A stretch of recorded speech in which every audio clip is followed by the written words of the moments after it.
Hey guys, here is the next lecture for today. Topic 3.6. This is changes in ADAS model in the short run. Please remember, whenever you see this, that means that there is a wonderful little video by Jacob Clifford. And all you have to do is put in AC/DC Econ and the topic. So in this case, like AC/DC Econ ADAS model, AC/DC Econ LRAS. I think this one in particular is AC/DC Econ LRAS, and then you'll get another short video. Sometimes it's better to hear it more than once and to see different examples. So do that if you need it. So let's just do a quick review. What are the shifters of aggregate demand? Pause, try to list them yourself, and what are the shifters of aggregate supply? Go. Okay, shifters of aggregate demand. Remember, AD equals CIGXN, or X minus M. That's changes in consumer spending, investment spending, government spending, and net exports. Shifters of aggregate supply are as easy as a wrap: resource prices, actions of the government, and productivity. Remember, there's a difference between actions of the government and government spending.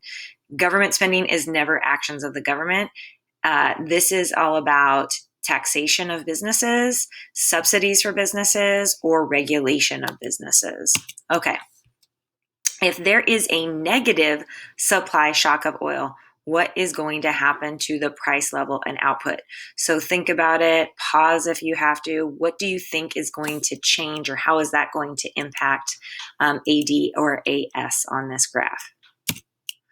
Hopefully you realized a negative supply shock of something like oil would affect aggregate supply, right? That's a resource. A negative supply shock, a decrease in the supply of oil, would shift us to the left.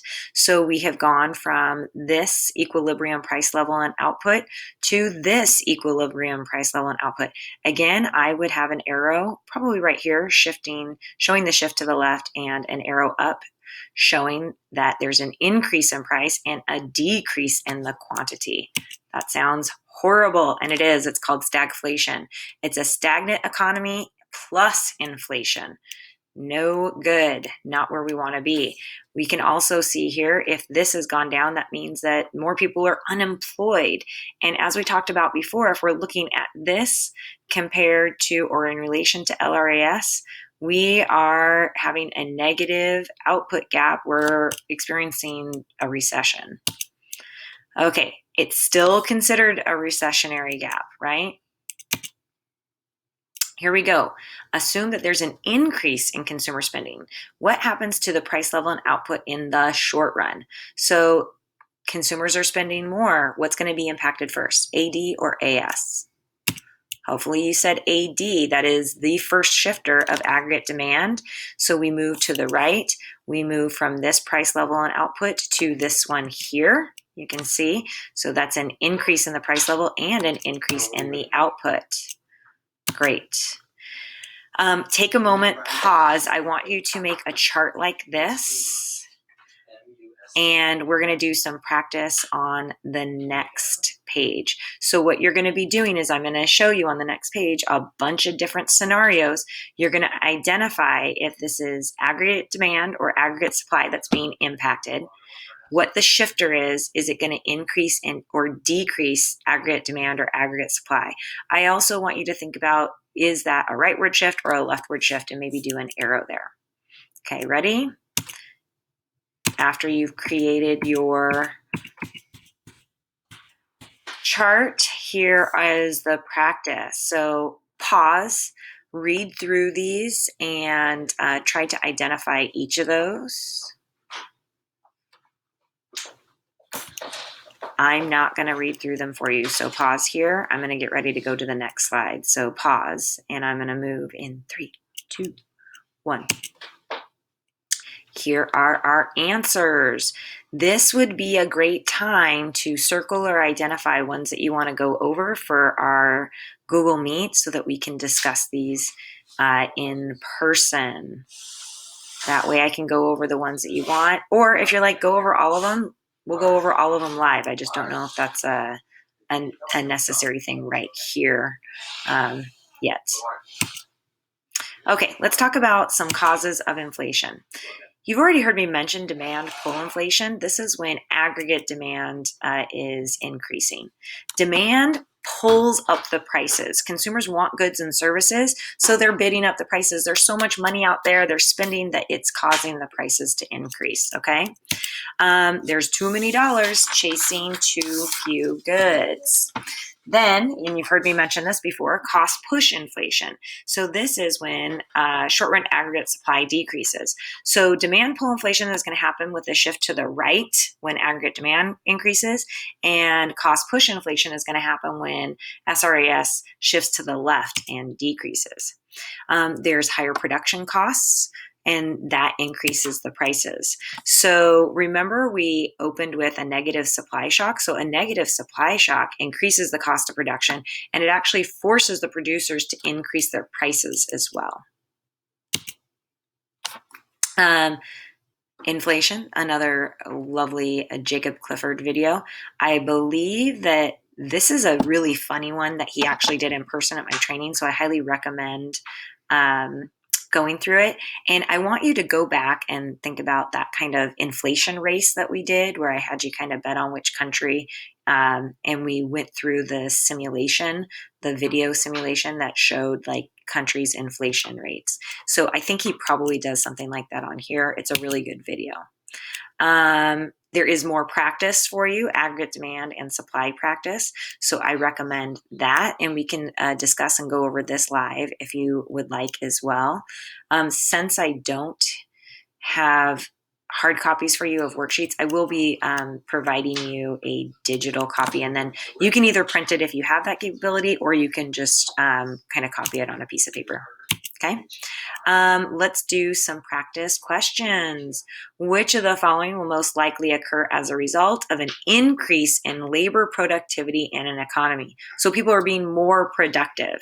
Take a moment, pause, read through all of these, see which ones you can eliminate, and get it down to the ones that seem to apply the most. And there it is, an increase in output and a decrease in inflation. People are more productive, they're going to produce more. So you always want to have one that's going to talk about output increasing.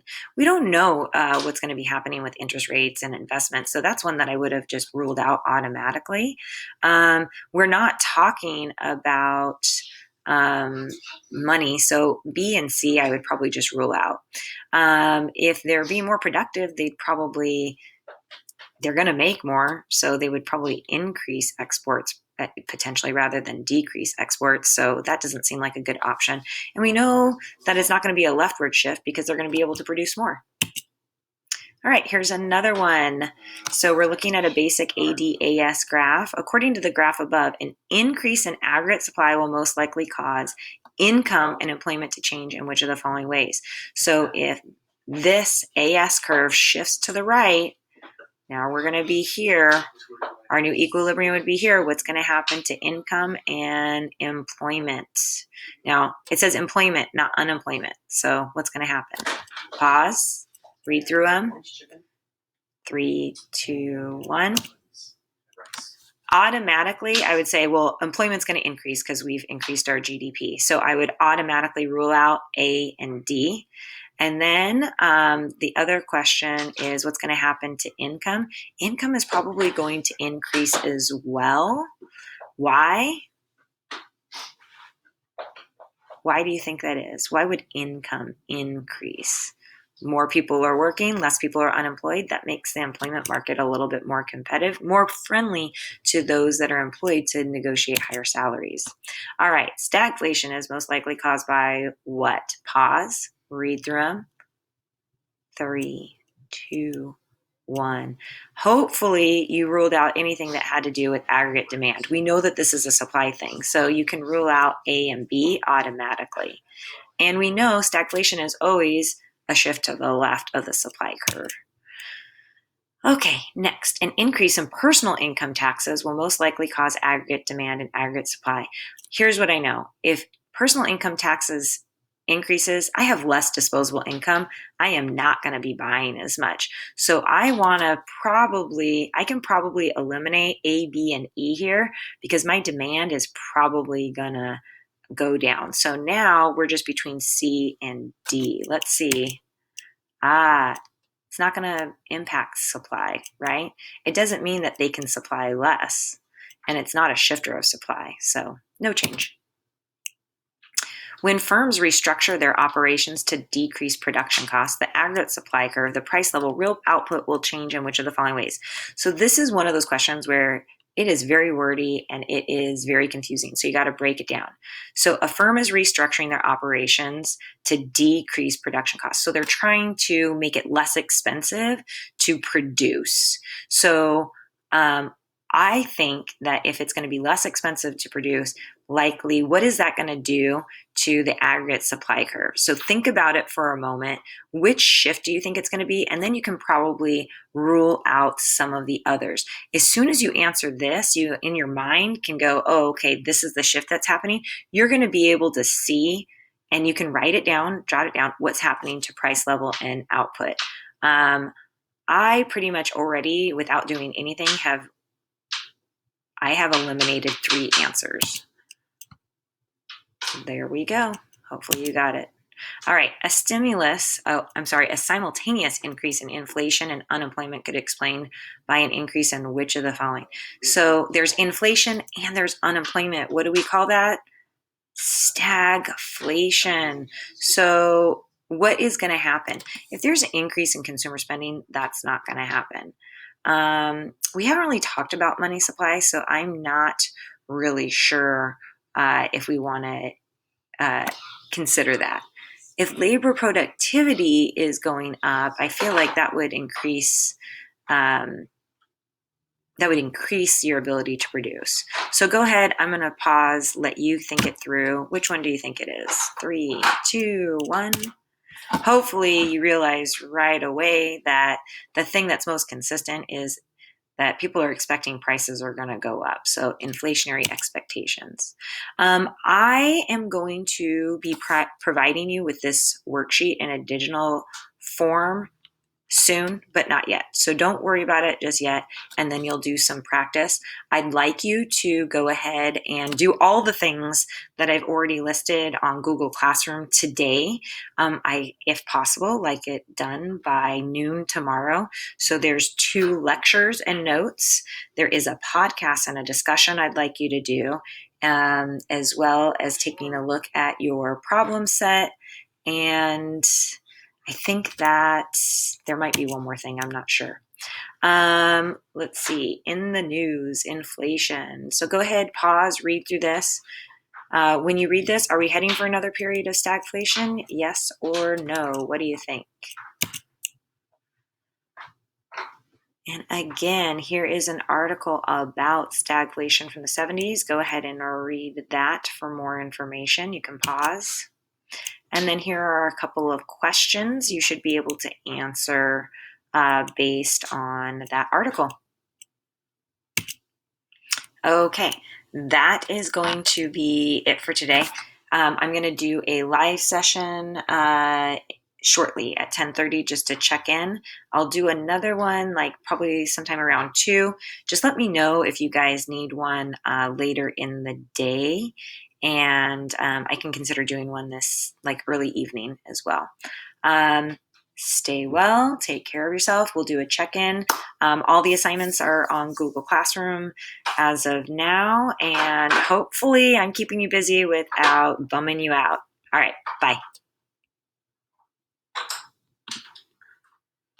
Okay, go, Mom.